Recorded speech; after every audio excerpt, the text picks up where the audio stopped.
My father went to work for AT&T before World War II.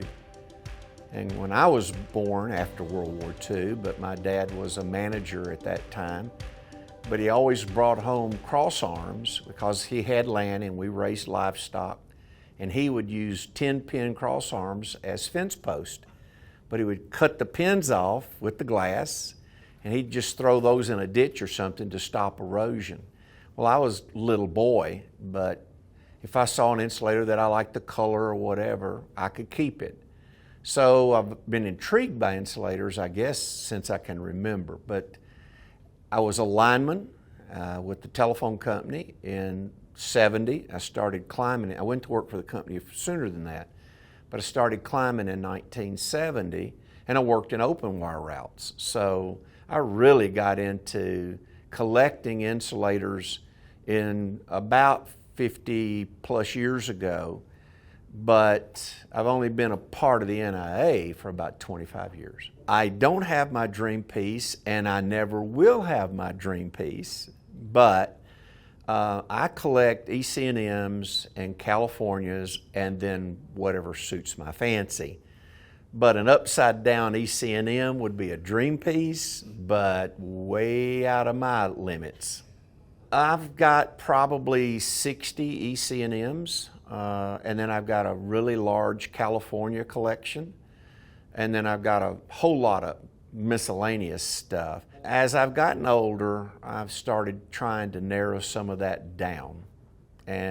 But I've still held on to, I've sold some EC&Ms and I've sold some Californias, but for the most part, I've retained those. I'm starting to take the other things and slowly but surely move those along to other collectors. My wife and I went to a big antique show in Nashville. Of course, we're from Middle Tennessee. We live near Nashville. And there was all kinds of beautiful antique furniture, and on a really pretty walnut dining room set, there was an insulator turned upside down with a candle in it. And so we're talking to this lady, and I said something about the insulator. I said, I'd never seen one before. And I said, would you be interested in selling the insulator? Because she didn't know what it was. She just thought it was a candle holder. And she said, well, yeah, well, what would you want for it? $4. So I gave her $4. Well, it was an ear embossed Brookfield $2.99 emerald green, flawless, absolutely flawless. And I let it go, and I wished I hadn't have. But that's the one that I let go that I probably shouldn't have. Each year as we've gone to the National, and we've been going to the Nationals for almost 25 years. As we went to the Nationals, and I'd go to the membership meetings, and I would encourage anybody to do that because there's a lot that you can learn about the organization, what we do. And so I began to ask some questions. Well, the president of the NEIA asked me if I would become secretary. And I said, all right, fine. So I was the secretary for two different presidents, for Lou Hall and for Don Brill. And then after I was secretary for 4 years, they asked me to be the president, which I was. So I was the president for 4 years. And now I'm the current past president under the current NIA president of Darrell Wagner. I've been on the board of directors now for 11 years. After this show, it starts 12. At Colorado Springs National, I was the president, and we were awarding a scholarship.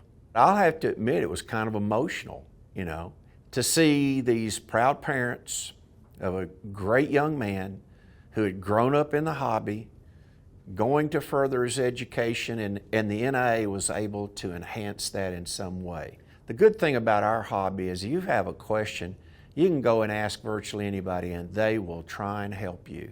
People are very open in trying to mentor other people in the hobby, and it's very unique, and I'm thankful that it's that way. The National Insulator Association and insulator collecting in general is certainly a great hobby. It's alive and well, and it's full of energy and enthusiasm. Collect what you enjoy and enjoy what you collect. You don't have to have it all, You don't have to spend a lot of money. Get involved. It's historical, they're intriguing. It beats the heck out of a lot of other choices that young people can pick to do today.